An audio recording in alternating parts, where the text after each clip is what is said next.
जय हिंद दोस्तों, finally BSF tradesman की वैकेंसी निकल के आ चुकी है और इसके लिए नोटिफिकेशन भी जारी हो चुका है। तो दोस्तों आज इस वीडियो हम लोग इसी नोटिफिकेशन के बारे में डिटेल्स में बात करेंगे। स्पेशली इसकी जो क्वालिफिकेशन है और इसेंशियल जो रिक्वायरमेंट है वो बहुत ही अलग है, जिसके बारे में आप लोगों को जानना बेहद ज़रूरी है, क्योंकि जब तक आप लोग इसकी इसेंशियल क्वालिफिकेशन को पूरा नहीं करेंगे आप लोग इस वैकेंसी में अप्लीकेशन नहीं कर सकते हैं। क्योंकि आप लोगों को इस वैकेंसी के बारे में सभी लोग बता देंगे, मगर इसकी जो क्वालिफिकेशन है थोड़ा वो इंपॉर्टेंट है, जिसके बारे में आप लोग जान लीजिए। अगर अभी आपके पास वो क्वालिफिकेशन नहीं है तो भी आपके पास थोड़ा समय है, अभी आप लोग वो एसेंशियल क्वालिफिकेशन पूरी कर सकते हैं।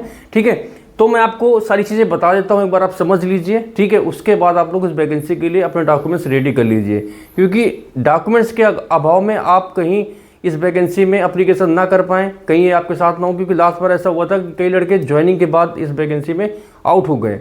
उन्होंने ट्रेनिंग तक कंप्लीट कर दी थी, मगर उनके पास जो इसेंशियल क्वालिफिकेशन थी वो नहीं थी, या फिर उन्होंने फर्जी डॉक्यूमेंट्स लगा दिए थे, जिसकी वजह से बाद में जब डॉक्यूमेंट वेरिफिकेशन हुआ तो उनको ट्रेनिंग के बाद भी वहाँ से भगाया गया। ठीक है, तो आप लोग देख सकते हैं, सारी चीज़ें समझ लीजिए, उसके बाद आप लोग इस वैकेंसी में एप्लीकेशन करने के लिए सोचना। ठीक है, तो फाइनली बीएसएफ कांस्टेबल ट्रेड्समैन की वैकेंसी 2025 में निकाली जा चुकी है। इसमें टोटल 3588 पद हैं कांस्टेबल ट्रेड्समैन के। ठीक है, जिसमें कुक के सबसे अधिक पोस्ट है। ठीक है, रसोईया जो खाना बनाने वाला होता है उसके लिए सबसे अधिक पोस्ट इसमें निकाली गई है।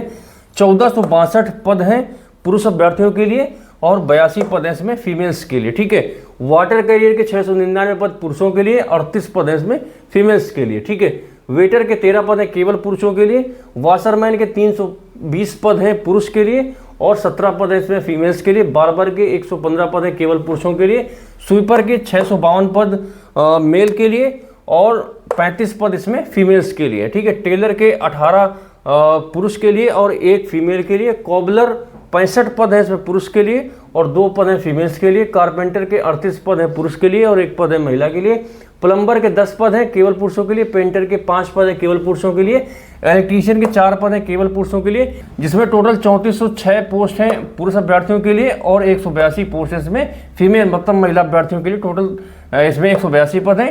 टोटल वैकेंसी 3588 पद है ऑल इंडिया। ठीक है, ऑल इंडिया ऑल स्टेट्स के लिए वैकेंसी है। ठीक है, मगर जो हिली एरिया के कैंडिडेट्स आते हैं, नॉर्थ ईस्ट से आते हैं, गढ़वाल से आते हैं या हिमाचल प्रदेश से जो कई हिस्से हैं जहाँ से आते हैं, उनको इसमें छूट भी मिलेगी। तो उसके लिए आपको ये वीडियो एक बार पूरा देखना पड़ेगा। ठीक है, इसके लिए 26 जुलाई से फॉर्म स्टार्ट हो जाएंगे और 25 अगस्त तक इसमें फॉर्म भरे जाएंगे। पूरा 1 महीना आपको इसमें समय मिलने वाला है एप्लीकेशन के लिए। इसी बीच में अगर आपके पास इसकी क्वालिफिकेशन नहीं है, संबंधित सर्टिफिकेट नहीं है, तो आप लोग ये सर्टिफिकेट इसी बीच में एडमिशन लेके ओके कर सकते हैं। ठीक है, इसमें एप्लीकेशन फीस की बात करें तो इसमें 100 रुपये जनरल, ओबीसी और ईडब्ल्यूएस कैंडिडेट को एप्लीकेशन फीस देना है और एससी एसटी को इसमें कोई भी फीस नहीं पड़ेगा, वो लोग एग्जम्प्टेड कैटेगरी में आते हैं। ठीक है, क्वालिफिकेशन की बात करें तो जो लोग कुक, वेटर और वाटर कैरियर के लिए एप्लीकेशन करेंगे तो वो कैंडिडेट 10th पास होने चाहिए, प्लस उनके पास एनएसडीसी अप्रूव्ड इंस्टीट्यूट से NSQ of level 1 food production या फिर किचन कुक का सर्टिफिकेट होना मैंडेटरी है। यही वो इसेंशियल डॉक्यूमेंट है जिसके बिना आप लोग कुक, वेटर या फिर वाटर कैरियर पोस्ट के लिए एप्लीकेशन नहीं कर सकते हैं। ठीक है, तो अभी आपके पास पूरा 1 महीने से अधिक समय है, आप लोग ये सर्टिफिकेट में एडमिशन लेके ये कोर्स कंप्लीट कर सकते हैं और आप लोग इसमें एलिजिबल हो सकते हैं। ठीक है, क्योंकि इसमें अप्लाई की लास्ट डेट 25 अगस्त है। अगर आप लोग इसमें अभी एप्लीकेशन करते हैं तो ये सर्टिफिकेट आपको 25 अगस्त के पहले मिल जाएगा, क्योंकि इस कोर्स का जो ड्यूरेशन होता है 25 से 30 दिन होता है। ठीक है, तो अब यहाँ पे बात आती है कि ये जेन्युइन सर्टिफिकेट बनेगा कहाँ पे, क्योंकि लास्ट टाइम बहुत फेक सर्टिफिकेट बन रहे थे। ठीक है, जिसके से बहुत सारे कैंडिडेट्स आउट हो गए, तो कहीं ये आपके साथ ना हो। ठीक है, आप लोग ये कोर्स ऐसे इंस्टीट्यूट से करें जो इंस्टीट्यूट स्टार्टिंग टू एंड आपके साथ में रहे। ठीक है, आपका केवाईसी कराए, आपका ट्रेनिंग कराए, आपका एग्जाम कराए, उसको सर्टिफिकेट दे। उसके बाद जब आपका सिलेक्शन हो जाए तो जब सर्टिफिकेट वेरिफिकेशन के लिए इंस्टीट्यूट के पास जाता है तो इंस्टीट्यूट वेरीफाई कर सके।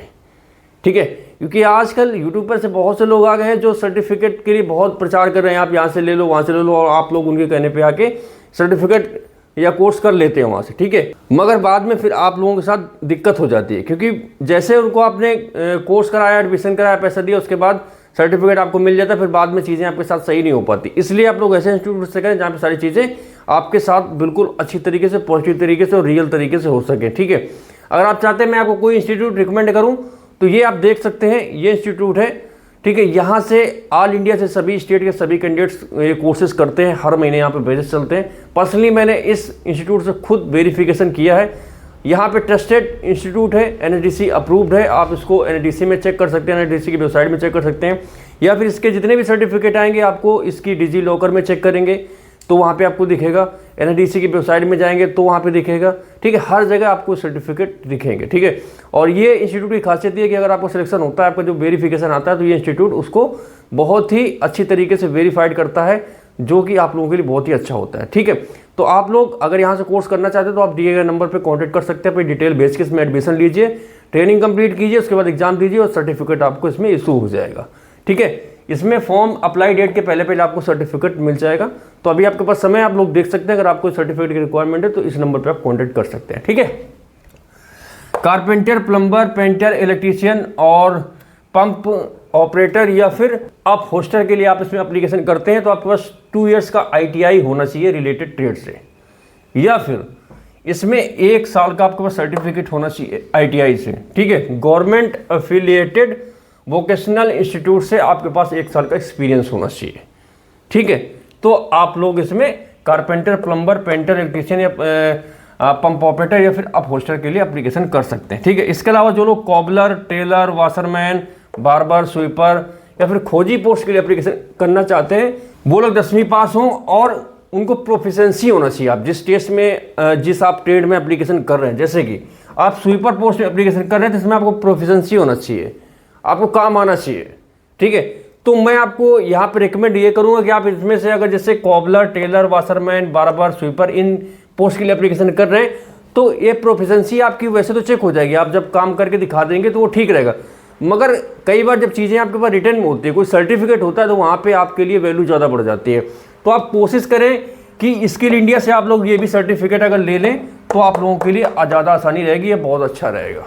इसको आप जस्ट एज एडवाइस ले सकते हैं, बाकी आपकी मर्जी, जैसा आप करना चाहें वैसा इसको कर सकते हैं। ठीक है, एज की बात करें 18 से 25 साल इसमें एज का क्राइटेरिया रखा गया है।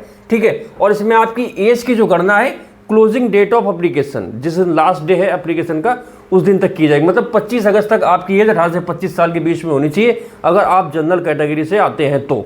इसके अलावा आप आरक्षण लेना चाहते हैं, मतलब आप OBC कैटेगरी में आते हैं तो आपको 3 साल की छूट मिलेगी, SC ST में आते हैं तो आपको 5 साल की छूट मिलेगी as per government relaxation rule के अनुसार। सिलेक्शन प्रोसीजर की बात कर लेते हैं तो इसमें सबसे पहले आपका PET PST होगा, फिजिकल टेस्ट होगा। ठीक है, उसके बाद आपका रिटर्न टेस्ट होगा, फिर डॉक्यूमेंट वेरिफिकेशन, सबसे लास्ट में आपका मेडिकल होगा। ठीक है, PET PST की बात कर लेते हैं तो जो मेल कैंडिडेट्स हैं, जो पुरुष अभ्यर्थी हैं, उनकी हाइट 165 सेंटीमीटर होनी चाहिए। चेस्ट आपका नॉर्मल चेस्ट 75 सेंटीमीटर और 5 सेंटीमीटर फूल का 80 सेंटीमीटर होना चाहिए।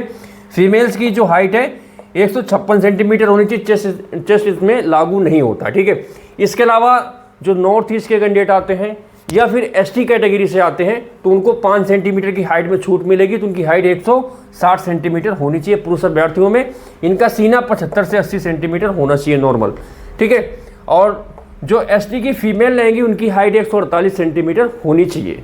ठीक है, या फिर अगर आप नॉर्थ ईस्ट वगैरह से आते हैं तो भी आपको इसमें 148 सेंटीमीटर फीमेल में चलने वाली है। ठीक है, फिजिकल की बात करें तो रनिंग इसमें आपकी 5 किलोमीटर होती है, जिसमें आपको 24 मिनट का समय दिया जाता है पुरुष अभ्यर्थियों के लिए। ठीक है, और 1600 मीटर की रनिंग होती है फीमेल्स के लिए, इनको 8 मिनट 30 सेकंड का समय दिया जाता है। ये होता है आपका फिजिकल स्टैंडर्ड टेस्ट। ठीक है, ये होता है आपका फिजिकल टेस्ट, जो रनिंग वगैरह क्या कराई जाती है। ठीक है, तो इस प्रकार से अभी इस वैकेंसी का शॉर्ट नोटिस निकाला गया, जिससे रिलेटेड मैंने आपको इन्फॉर्मेशन दे दी है।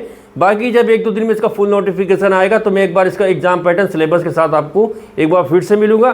तो अभी ये वीडियो बनाने का मुख्य उद्देश्य सिर्फ इतना था कि आप लोग अपने डॉक्यूमेंट्स रेडी कर लीजिए, क्योंकि समय कम है और आप लोगों को डॉक्यूमेंट्स बनाने में इसका टाइम पीरियड थोड़ा ज़्यादा लगता है। ठीक है, तो अगर आप लोगों को जानकारी अच्छी लगी हो, जेन्युइन लगी है, तो आप लोग इस वीडियो को लाइक कर सकते हैं, चैनल को सब्सक्राइब कर सकते हैं। बाकी आज के इस वीडियो को यहीं खत्म करते हैं। बाकी आप लोगों से मैं जल्दी मिलूंगा एक नए वीडियो में नए जानकारी के साथ। तब तक के लिए जय हिंद, वंदे मातरम।